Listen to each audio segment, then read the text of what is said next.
are you seeing it? Okay, welcome back, part 2. Okay, so can you see this screen again? Yes. Okay, so carrying on from there, back on the T12. Just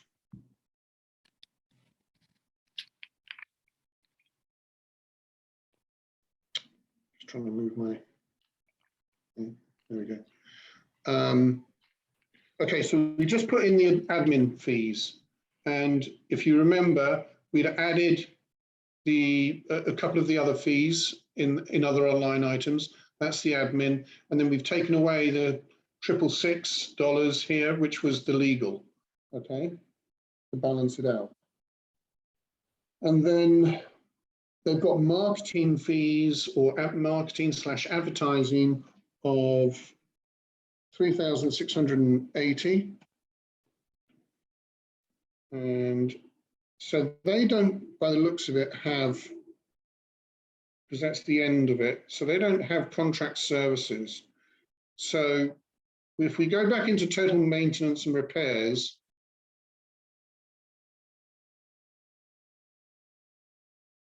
we're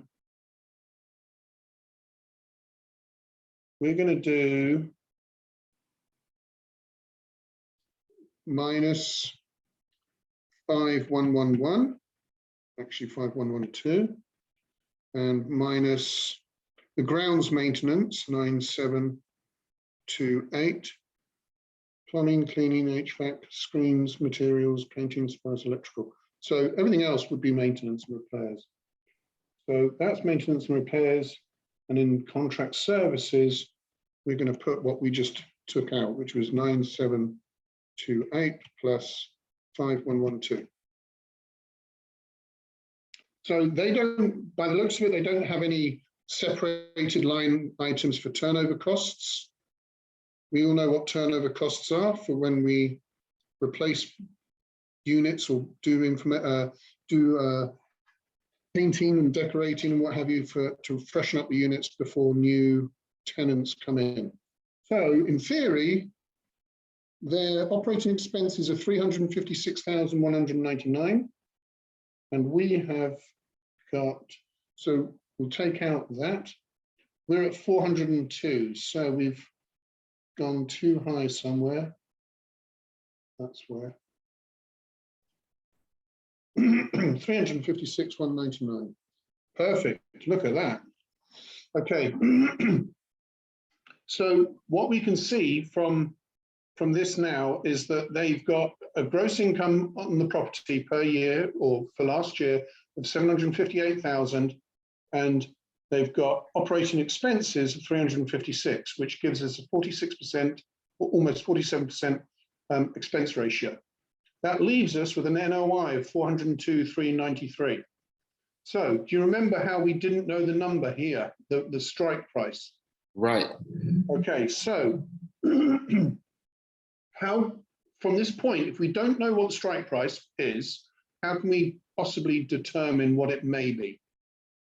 By looking at the loan? No, because the loan is a function of what your purchase price is. But as we sit right now, this is guesswork. How can we hone in and maybe get a bit more accurate, not 100% accurate, but a bit more accurate based on the information that we now have?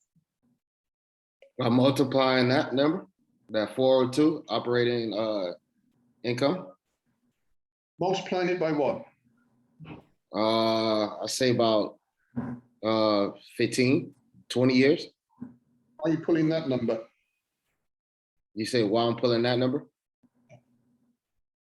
Honestly, because I'm thinking of how long it would take to pay the debt off. Okay, so don't worry about how long it takes to pay the debt off, because remember, the debt is only a function of the price right now. Okay. What you want to do is, you've heard of cap rate, yes? Yeah.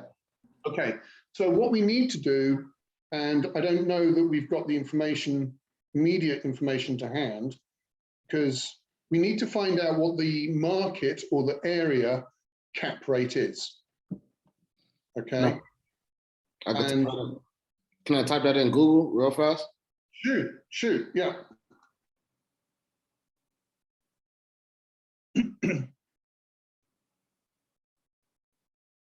I'm just looking through the OM to see if they gave us an indication.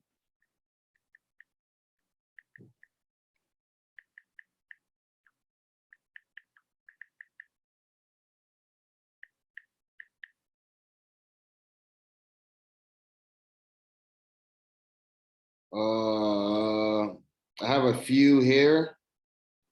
Okay. Well, it tell me for Broward. Broward is closer to me. Like I'm 15 minutes away from Broward. Okay, let's use that. 6.11.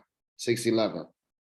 Okay, so if we put 6.11 here in the market cap rate, based on the NOI, it puts the valuation 402,393 divided by 0.0611. Yep, at 6,585,000. Okay. So if you go back up here, and let's just say that somebody, the owner or the seller, is going to probably want 6.6 million. Now, I don't know what the what the market's like because I've not been in that market. But 100, where we were at 15 million, which was 100 and something $1,000 a door, that would be absolutely doable and acceptable in Dallas from a price per unit. But price per unit of 65,000 in this area, that's, that sounds pretty appetizing right now compared to what we pay in Dallas. But that, again, until we speak to the broker and say, look, what's the whisper price? He might turn around and say it's 8 million. Okay. But that would be a phone call for you today, is to find out what the whisper price is. Okay. Right. So for now, going on from there, though, we've now input the data, that they tell us how the property is operating.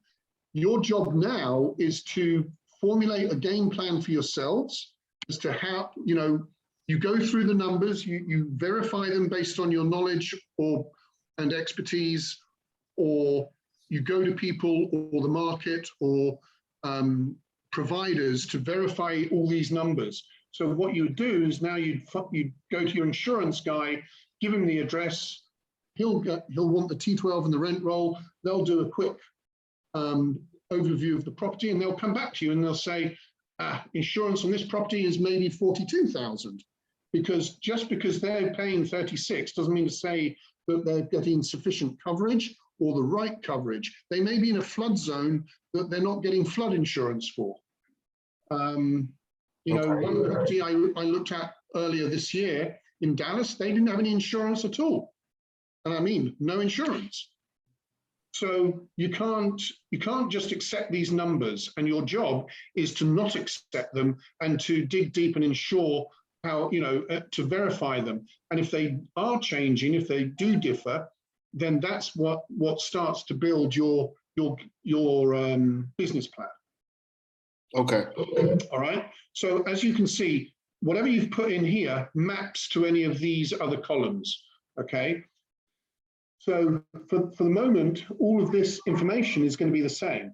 Okay. But what you now start looking at is that you're going to start saying, okay, well, the vacancy rate is 10%. What's the market vacancy rate? And what's the broker pro forma of the vacancy rate? So that we need to find in the OM. And my suggestion, I hadn't done this, but my suggestion is you read through the OM, the T12 and what have you first, so you get a general overview of the property and the deal, and then you can start underwriting it with that initial thought in mind. Okay. It helps because then you'll have an idea as to where some of the information is on the OM as you go through the underwriting process. you'll know quicker where to find the information. Okay, then. So I'm taking notes as you speak. All right. Yeah. Let's see where it.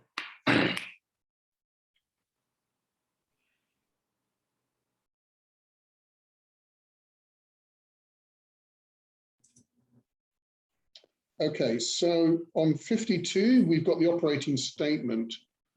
So the vacancy is approximately 6%. So that's what they're suggesting. So I would say, let's put vacancy at 8%. Okay, to be conservative. They're showing 0 concessions. Well, that's not necessarily true because they already have concessions. So again, you've got to take a little bit of, take what the broker's suggesting with a pinch of salt. You've got to use your own powers of deduction and research to really kind of formulate that, what you want to do. What they give you is just a guideline. So concessions, they're based at 0.5 right now. I would at least match that, but I would go at 1%. Okay, and then their other income. So you can see on page 52 their breakdown of incomes. Unless there's a very clear path as to how you're going to drive additional income, for the moment, I would leave the other income as is. And unless there's something you're going to, completely drive towards to increase it, which obviously you would have to include whatever that expenditure would be up here in repairs and capex. And remember, this is just for 84 or 81 units at $10,000 a unit, or 84 units, I think we said, didn't we? Okay. So now these over here on the right-hand side, these are really kind of just guidelines, and they are certainly not specific to the whole of the US. Okay, you obviously have to be, you've got to know a bit more about your own market as to what truly is happening, because real estate taxes as a primary, 1% of sales price isn't necessarily the right, it's not the right calculation overall.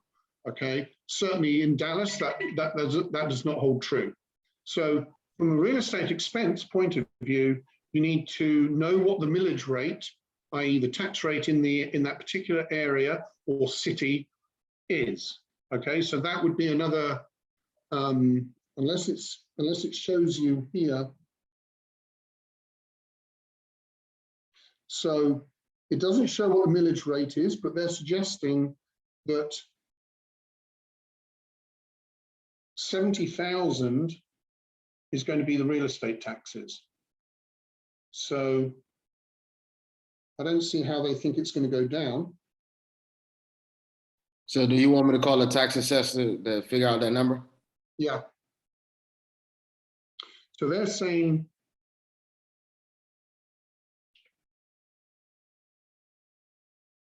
so we could put broker, you can put broker's estimates in here and then put yours in here as to how you see it happening, because some of their numbers are quite different to what the T12's showing. So 120, they're showing 124,000 for real estate taxes.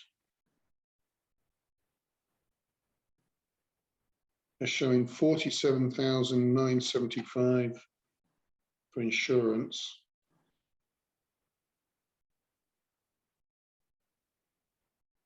Water, they've got approximately the same. Electricity, they've got it 7,285. And trash, they've got the same as well. Payroll, yeah. Contract services, they're at 12,625. Repairs and maintenance, they're at 30,300. General admin is 20,531. Marketing, they've got it at 1,050. Management, they are putting at 3.89. And turnover, they have at 15,150.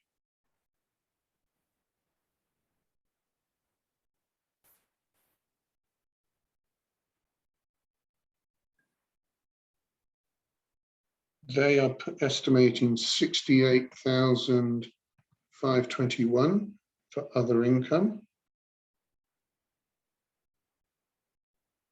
So when I say broker, this is the performer or we input? Yes. Okay.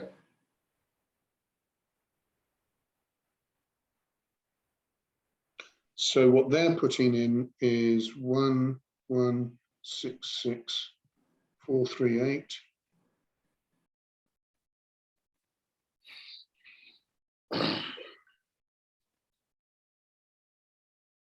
Loss to lease, they've got it 8%. Hold on, 8%. And they've got vacancy at 5%.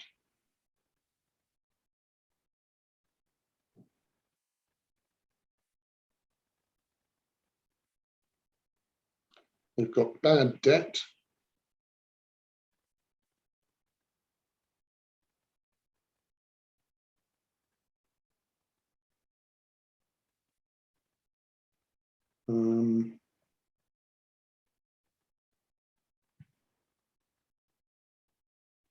At 11,000.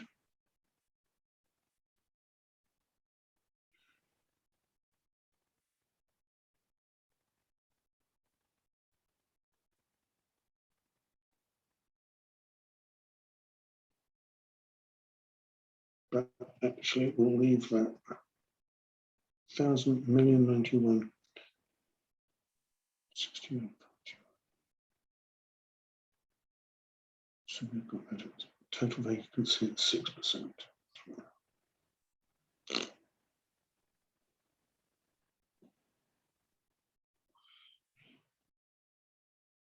So I'm about $20,000 off here.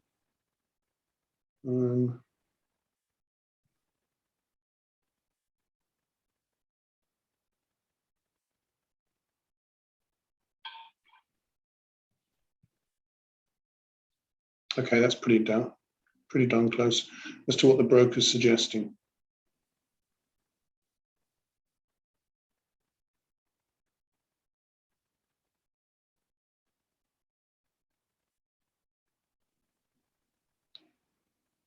Well, hold on a minute.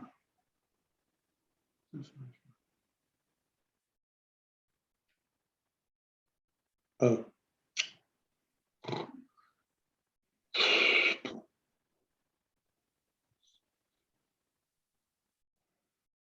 They're not right. Why is that different?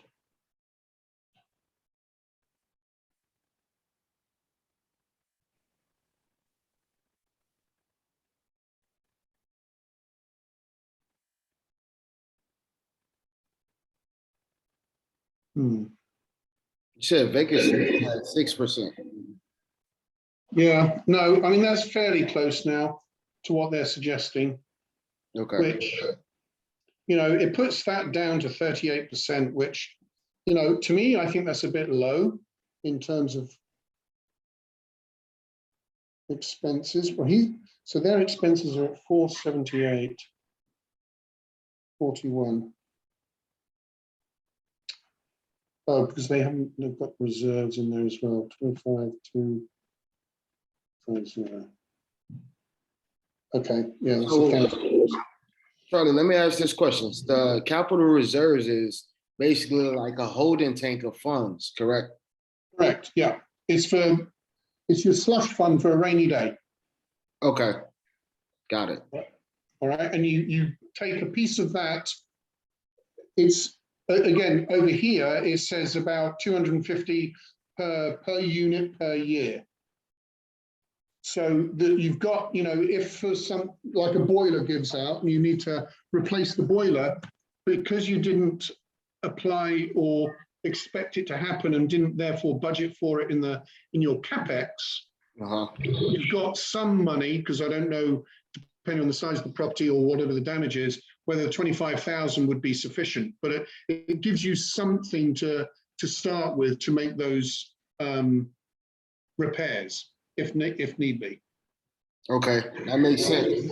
Now I need you to explain the CapEx. CapEx is more along the lines of where all your budget for the whole apartment come in. Yeah. Renovation costs.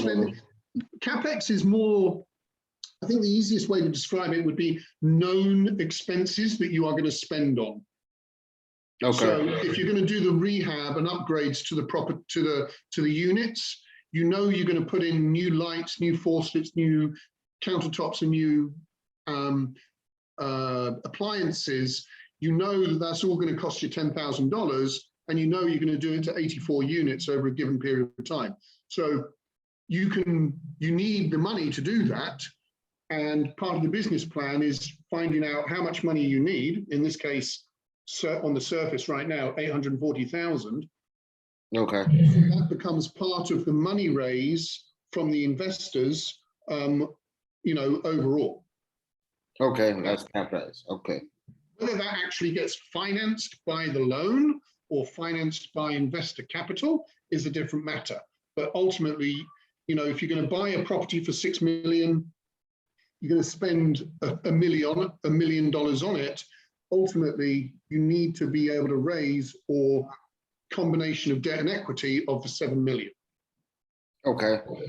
Okay, so you need to account for it. The replacement reserves are something that you cannot see coming or know that's going to happen. Like I say, it's for the rainy days. Okay. All right. So broker PM, or sorry, broker OM is 41% operating expenses. Okay, which is still slightly low. You know, right now they're at 46. We haven't started tucking into ours but we're at 31. You know, the main ones are obviously going to be real estate taxes. And if the broker assesses them at 124, I would be at least putting minimum what the broker thinks. But again, you'd go back to the city, you'd get the mill rate, and based on the price you're paying for the property, eventually, you know, you want to gauge your real estate taxes based on that. Okay.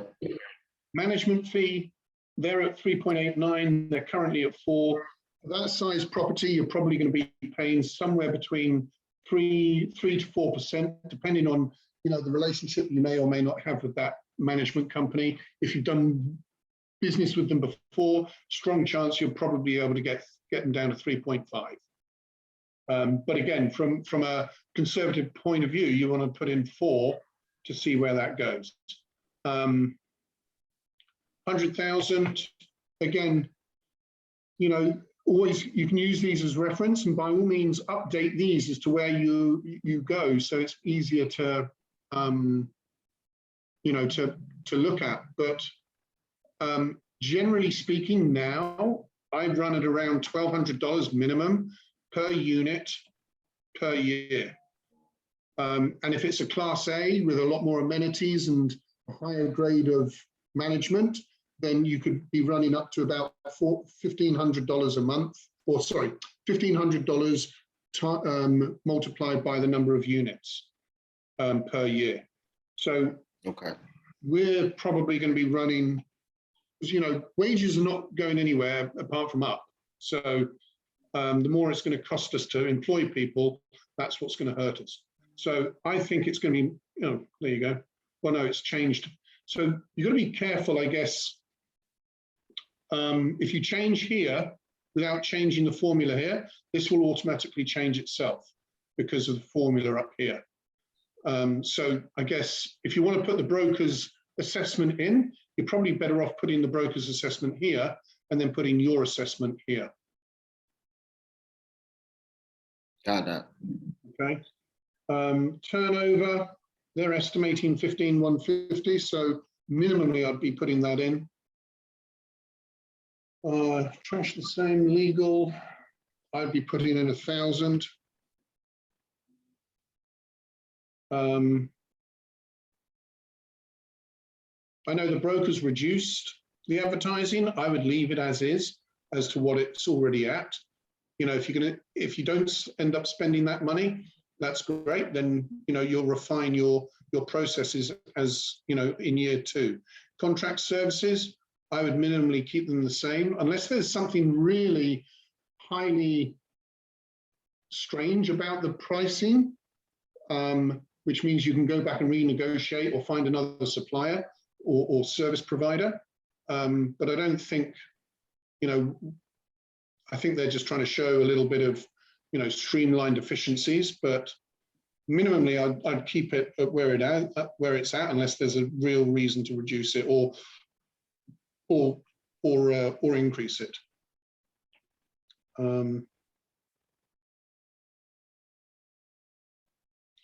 Well, we're getting there. I mean, 45% is where we want to be, or is where is industry norm, should I say, not where we want to be.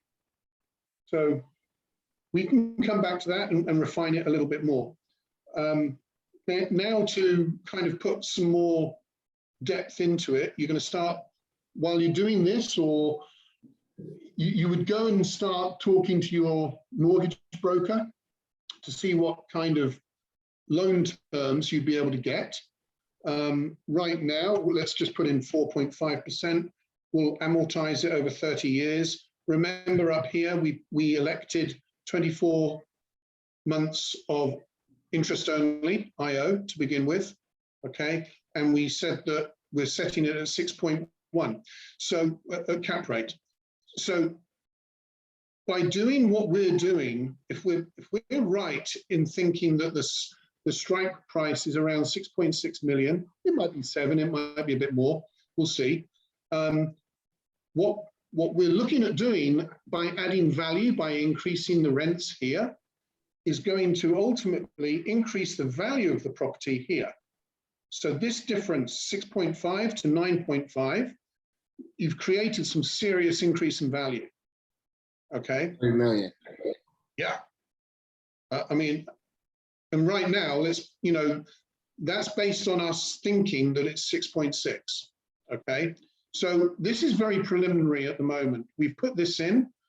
So now we can look at summary and go, okay, kind of where does it look? So if we were to buy and operate under this circumstance here, which is scenario number 1, we would basically be working at a loss. We'd make 3-4% cash on cash, but there wouldn't be much IRR.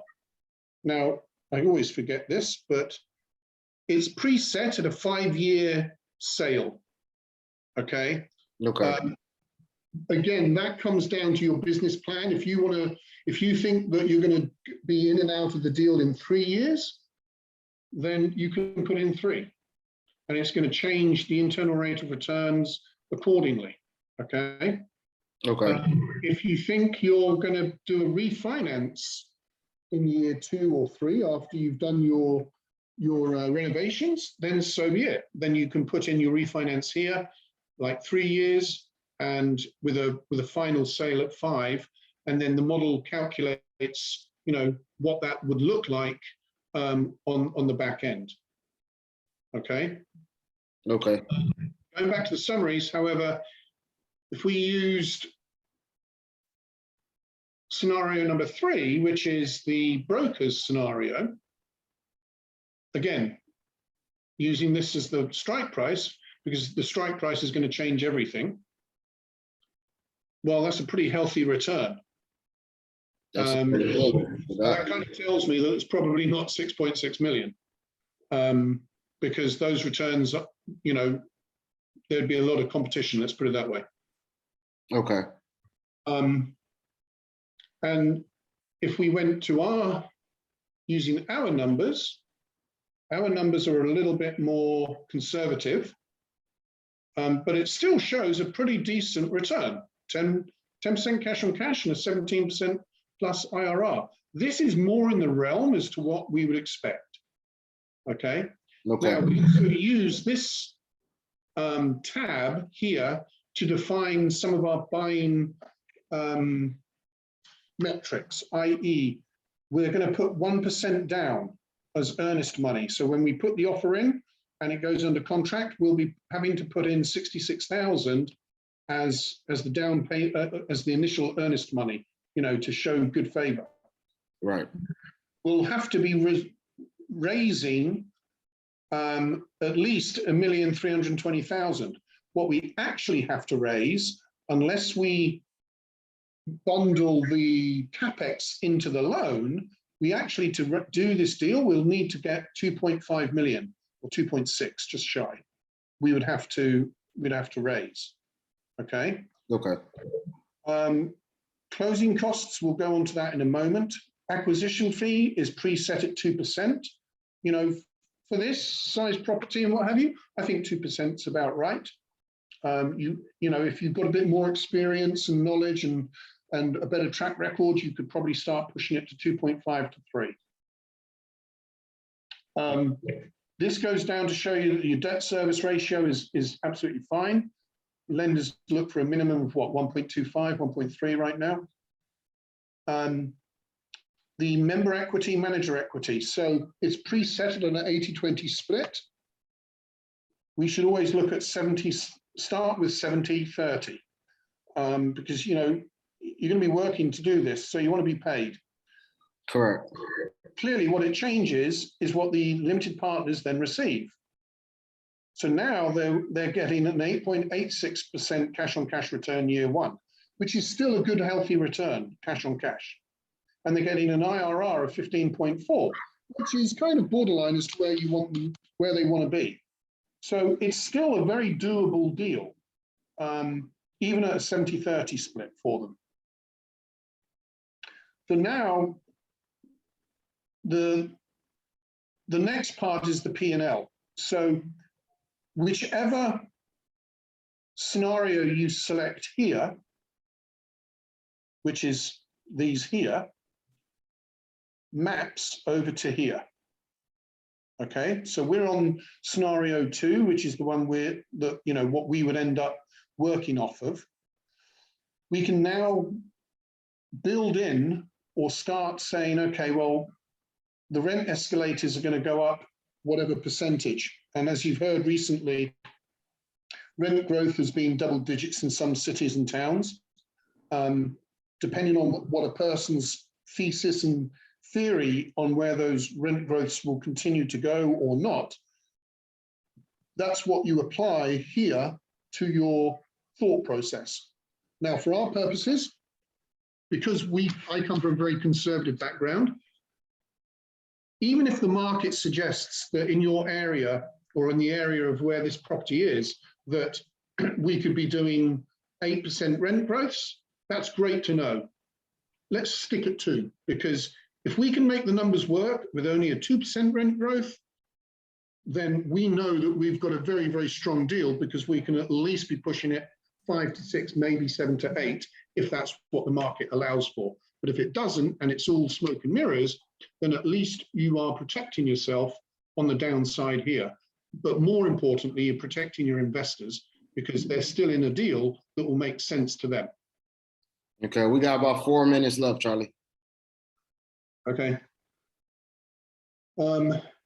So you do the same with the expense escalator here. If anything, with inflation, I would be starting to put things like expenses up 4%. So as you see, you put 4% here, that changes 4% every year. Now you can go in here and change that. So maybe by year 4, the Fed might have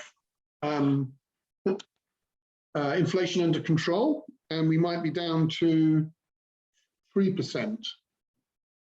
And then we might be down to 2% in year 5. So you can create how you see the fiscal future of the area, the country, the economics, developing, that's what you kind of, try and translate onto here. Okay. Because remember, when you go out and raise money, you're going to be telling people your plan of action over the next 4 to 5 years. And if you cannot convey a strategy that is in line with where the general consensus of the economics is going, then people are going to go, well, what are you thinking? Why do you think you're going to get a 9% rent growth in year 4? Okay, so you've got to build something that you are confident in, but also that people can believe in, and therefore believe in you being able to execute. Got it. And again, you can change these as you go. You can change your other income, and anything you change in these line items will increase, based on the formulas that they allow. And so now this will come down here. It shows your net operating income in year 1. Remember, debt service, we don't put, we put 24 months of IO. So for the first 2 years, we're only paying interest, which is the 237,000. In year 3, we now start paying interest, paying off the principal here and here, which means that's why your cash flow reduces. Okay, and when you show your asset management fee and then the cash flow to members here, it drops pretty significantly.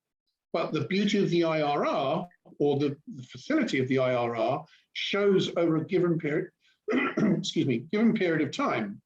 You can see on a year-to-year basis, but on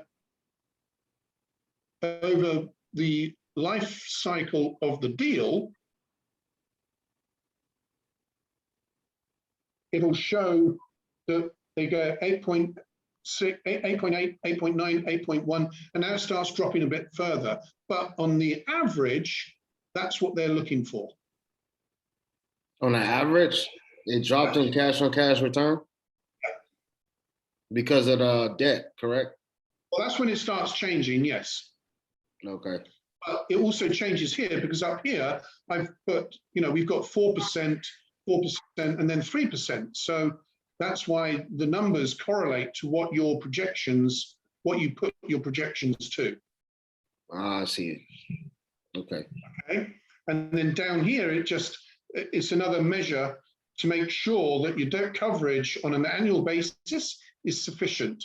And basically at 1.8, 1.9, realistically, if you want to be really extra conservative on your numbers, you put 0 IO. Because from get-go, if you can pay principal and interest and still make your debt coverage at 1.8, you've got a pretty strong deal. That's good information. It's going to cut off in about 30 seconds. Okay, I guess we'll be back in a moment. Okay.